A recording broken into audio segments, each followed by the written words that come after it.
हाँ जी बच्चों, तो ये क्वेश्चन रहेगा आपका ऑर्गेनिक केमिस्ट्री से। तो इस तरह के क्वेश्चन ज़्यादातर पूछ लिए जाते हैं क्योंकि इस तरह के क्वेश्चन में आपको एक बड़ी बड़ी स्टेटमेंट्स गिवन होती हैं।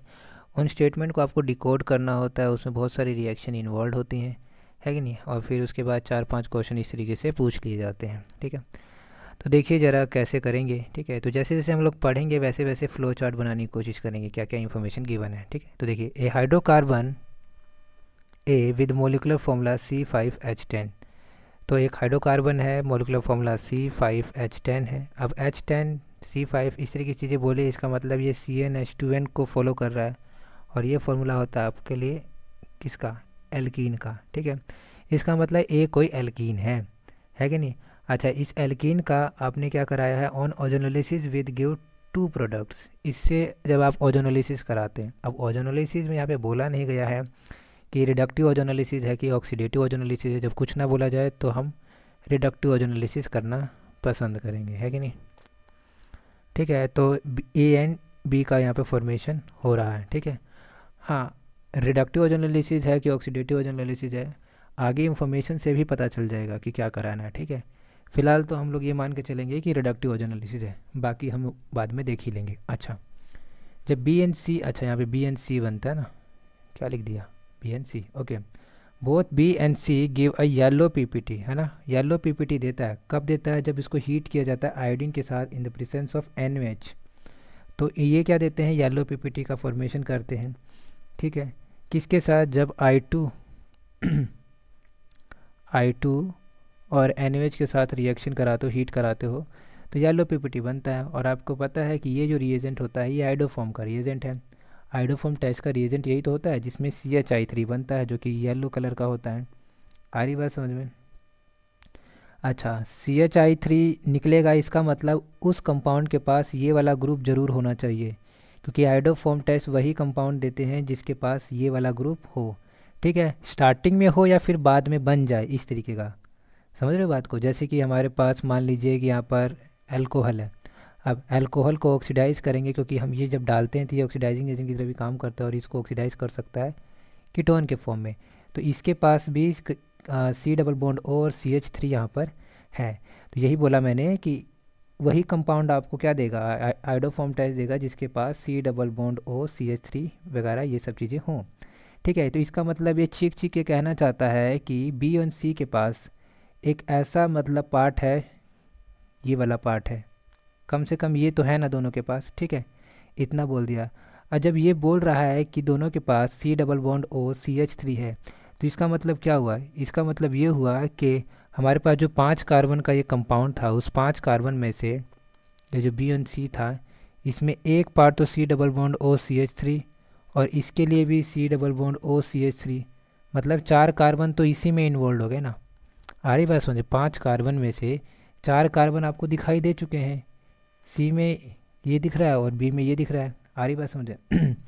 तो इसका मतलब एक कार्बन कहाँ लगेगा वो आपको थोड़ा सा डिकोड करना पड़ेगा। आगे इन्फॉर्मेशन क्या बोलता है, आगे कहता है बी क्या करता है, B give silver mirror on reaction with Tollens reagent. हमें पता है कि जब टॉलेंस रिएजेंट डालते हैं तो एल्डिहाइड जो आपका होता है, चाहे वो बेंजाल्डिहाइड हो, चाहे वो एरोमेटिक एल्डिहाइड हो, चाहे वो एलिफेटिक एल्डिहाइड हो, दोनों को क्या कर देता है, वो ऑक्सीडाइज कर देता है, ठीक है। और फिर टॉलेंस रिएजेंट खुद को क्या कर लेता है, रिड्यूस कर लेता है।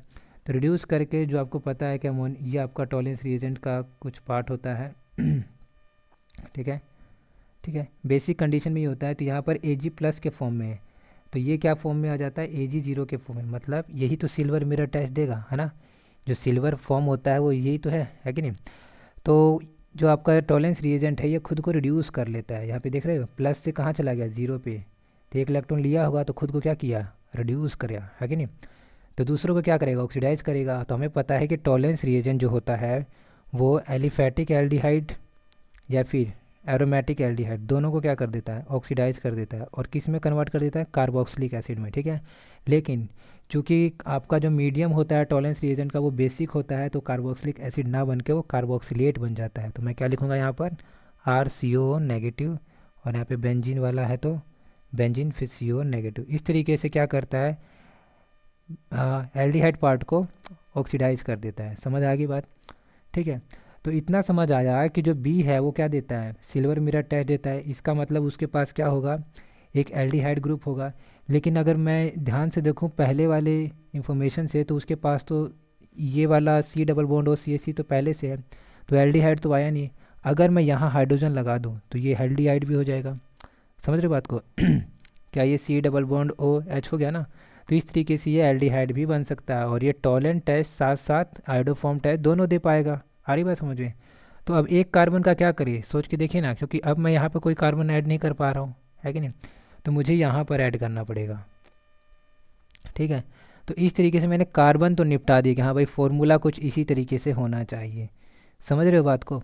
ठीक है, तो आपने क्या कर लिया, डिकोड कर लिया इनके स्ट्रक्चर को, बी एन सी को। ठीक है, अब थोड़ा ओजोनोलिसिस पे ध्यान देते हैं। ओजोनोलिसिस किसका कराते हैं हम लोग ज़्यादातर, एल्कीन या एल्काइन का। ठीक है, चूँकि ये फॉर्मूला है आपका एल्कीन का, तो इसका ओजोनोलिसिस करेंगे। याद करिए, एक एग्जांपल लेता हूँ ओजोनोलिसिस से। मान लीजिए आपके पास ये है एल्कीन, इसका ओजोनोलिसिस कराते थे तो कैसे करते थे, यहाँ पर ओ लेके आते थे और यहाँ ओ लेके आते थे, मतलब यहाँ और यहाँ, है ना। तो इस तरीके से आप फॉर्म कर देते थे और ये आपका कंपाउंड बन जाता है। वैसे इनको अगर क्लम्प कर दिया जाए, इनको दोबारा से पीछे लेके जाए, तो आपको यही बनाना चाहिए, है ना। वैसे ही आपको यहाँ करना है। ठीक है, बी एन सी का आपको स्ट्रक्चर तो पता चल गया। मैं इसको बॉन्ड लाइन स्ट्रक्चर बनाने की कोशिश करूँगा। फॉर एग्जांपल इसका मैं बनाऊँ तो कुछ इस तरीके से बनाऊँगा, ये हो गया। और ये तो आपका एसीटोन है ना बेसिकली।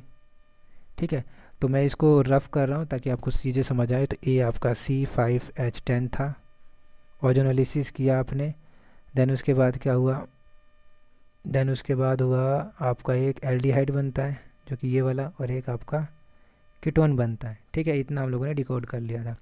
अब इनको दोबारा से मिला के आपको एल्कीन का फॉर्मेशन करना है।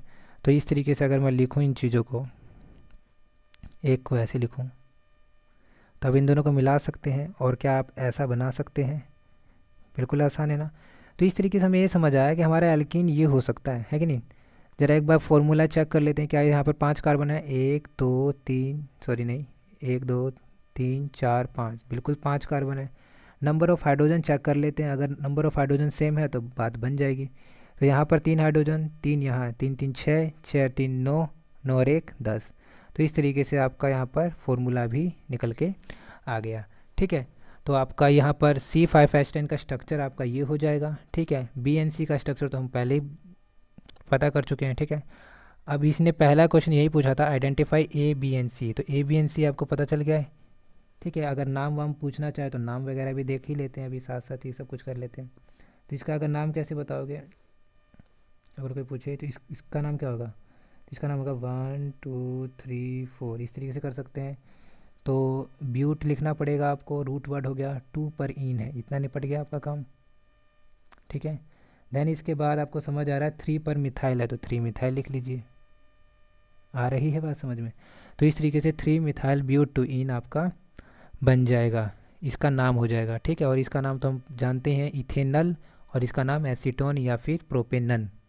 ठीक है, चलो नाम वगैरह भी हो गया। अब क्या पूछ रहा है, पूछ रहा है right the reaction of be with Tollens reagent. तो कुछ नहीं है, हमें पता चल गया था ना कि एल्डिहाइड है ये।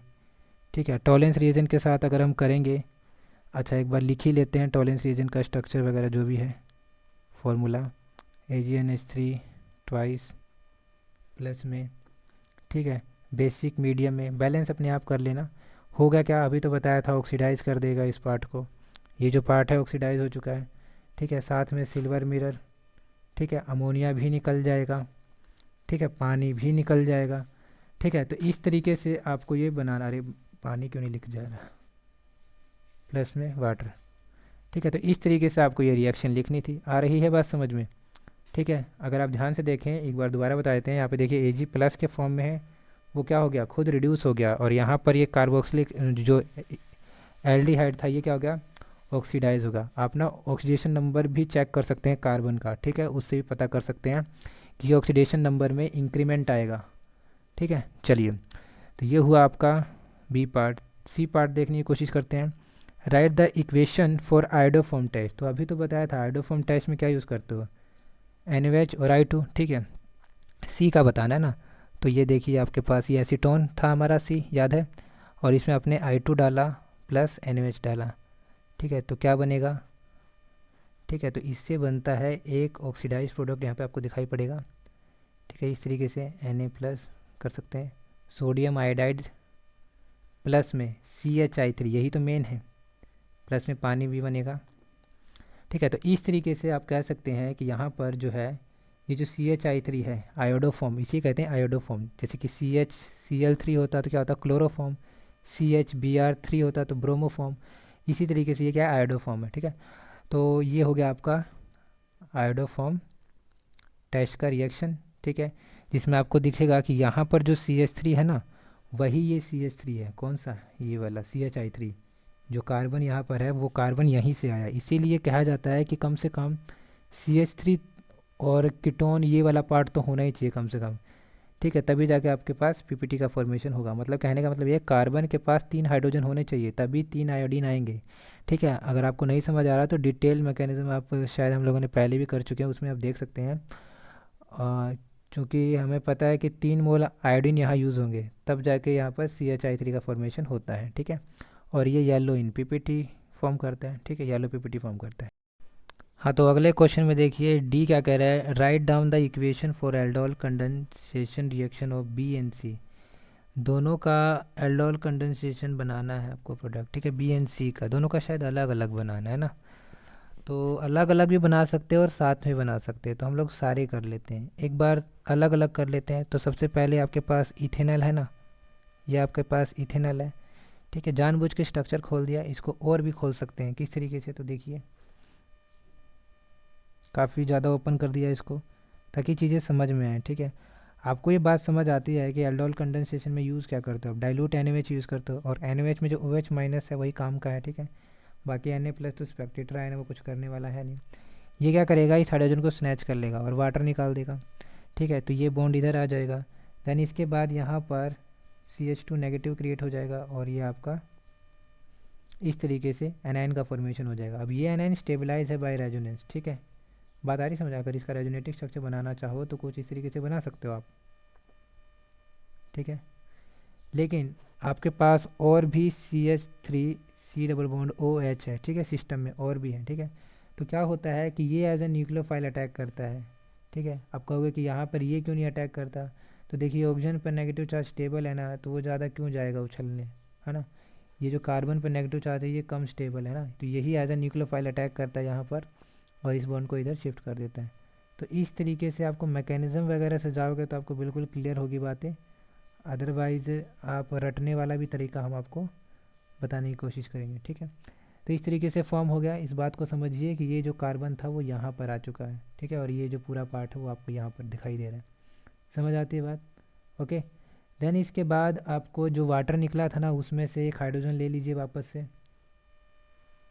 ठीक है, हाइड्रोजन लेंगे वापस से तो ये क्या बन जाएगा, कलर चेंज कर लेते हैं, अच्छा लगेगा। CH3COH CH2। ठीक है, तो अगर आप देखेंगे तो यहाँ पे जो फॉर्म हुआ है, यहाँ पर फॉर्म हुआ है beta hydroxy aldehyde. Beta hydroxy aldehyde क्यों बोला है, देखिए ये जो कार्बन है यहाँ पर, इसके रिस्पेक्ट में ये अल्फ़ा कार्बन है और ये हो जाएगा बीटा कार्बन। तो बीटा पे हाइड्रोक्सिल ग्रुप है तो एल्डिहाइड, तो इस तरीके से एल्डोल कंपाउंड को बीटा हाइड्रोक्सी एल्डिहाइड भी बोल सकते हो आप। ठीक है, मतलब कॉमन नेम इस तरीके से बोला जाए तो आपको दिमाग में आना चाहिए। देन इसके बाद पता क्या करते हो आप, इसके बाद आप इसको हीट कर देते हो। जैसे हीट करते हो तो यहाँ पर जो हाइड्रोजन है इसको मैंने ओपन कर दिया। ठीक है, यहाँ से पानी निकल जाएगा, जैसे पानी निकलेगा यहाँ डबल बॉन्ड आ जाएगा। ठीक है, तो ये जो डबल बॉन्ड आ जाएगा उसके बाद जो स्ट्रक्चर बनेगा वो बनाने की कोशिश करते हैं यहाँ पर। ठीक है, CH3CH, यहाँ डबल बॉन्ड आ गया, यहाँ पर CH, इस तरीके से। समझ आ रही बात, थोड़ा इधर उधर हो रहा है पर समझ में आपको आना चाहिए। ठीक है, ओके। तो इस तरीके से आपका क्या बन गया, ये हो गया आपका कंडेंस कंपाउंड। ठीक है, तो आपको यहाँ तक पहुँचना है। अब इतना एग्ज़ाम में तो करना नहीं होगा, मैकेनिज़्म बोलेगा वो अलग बात है, लेकिन आपको डायरेक्ट यहाँ तक पहुँचना है तो उसका तरीका समझने की कोशिश करते हैं। तो आपके पास क्या था, आपके पास इथेनॉल था तो ये कर दिया। आप एक और इथेनॉल बना लीजिए इस तरीके से। ठीक है, अब देखिए हमें याद है ना कि क्या हुआ था, न्यूक्लियोफाइल का अटैक हुआ था, याद है। तो उससे पहले न्यूक्लियोफाइल का फॉर्मेशन हुआ था ना। ठीक है, तो जिसके पास हाइड्रोजन था, हाइड्रोजन तो दोनों के पास अल्फ़ा हाइड्रोजन, आपको पता है कि अल्फ़ा हाइड्रोजन है। इसके रिस्पेक्ट में ये अल्फ़ा हाइड्रोजन है, अल्फ़ा कार्बन पर अल्फ़ा हाइड्रोजन है, ठीक है। तो इसके हाइड्रोजन को आप निकाल लेंगे, 2 हाइड्रोजन यहाँ से निकाल लीजिए और डायरेक्ट जो भी बचा है ना डबल बॉन्ड बना दीजिए उसका, कुछ इस तरीके से। समझ आया क्या क्या? देखो क्या किया, यहाँ पर जो डबल बॉन्ड था वो यहाँ बना दिया मैंने, ठीक है, और ये जो कार्बन था उसके साथ डबल बॉन्ड बनाया है। समझ आ रही बात? तो इस तरीके से आपको डायरेक्ट प्रोडक्ट बनाना आना चाहिए। समझ में आती है कि नहीं आती है? ठीक है। तो ये भी वही कंपाउंड है जो अभी बनाया था इतना तामझाम करके, ठीक है। वैसे ही आप कीटोन के साथ भी ऐसे खेल सकते हैं। तो देखिए कुछ इस तरीके से, यहाँ पर भी 3 हाइड्रोजन है, तो 1 हाइड्रोजन 2 हाइड्रोजन यहाँ से निकाल लीजिए और इस तरीके से कंपाउंड का फॉर्मेशन कर दीजिए।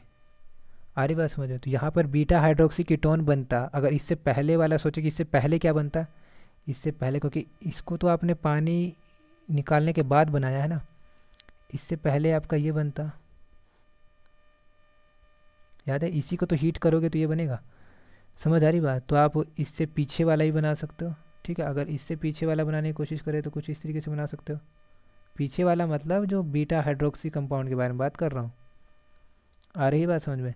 तो इस तरीके से आपने ये ड्रॉ कर लिया, ठीक है। बी एन सी दोनों हो चुका है, ठीक है। अब मैं क्या करा रहा हूँ, क्रॉस का करा रहा हूँ। क्रॉस में आपको क्या करना है, क्रॉस में कुछ नहीं, एक बार आपको एल्डिहाइड लेना है, दूसरी बार दूसरी तरफ आपको क्या लेना है, कीटोन लेना है, ठीक है। पहले वाले केस में दोनों एल्डिहाइड दोनों कीटोन ले रहे थे ना, यहाँ पर एक एल्डिहाइड ले लीजिए, एक कीटोन ले लीजिए, एक को न्यूक्लियोफाइल की तरह काम कराइए, एक को इलेक्ट्रोफाइल की तरह ट्रीट कराइए, है कि नहीं। देन इसके बाद ये कुछ इस तरीके से बन जाएगा, है कि नहीं। वहीं अगर हम हाइड्रोजन कहाँ से लें, हाइड्रोजन एल्डिहाइड वाला लें, तो इस तरीके से बनाना है। कुछ समझ आ भी रहा है कि ऐसे ही चल रहा है, ठीक है। इसको मिलाओगे तो कुछ इस तरीके से फॉर्म हो जाएगा। आ रही बात समझ में? इस तरीके से, तो इस तरीके से आपके 4 कंपाउंड का फॉर्मेशन यहाँ पर हो जाएगा, ठीक है। तो ये आपके क्रॉस कंपाउंड है, ठीक है। क्रॉस एल्डोल कंडेंसेशन हो गया यहाँ पे, ठीक है। चलिए, थैंक यू।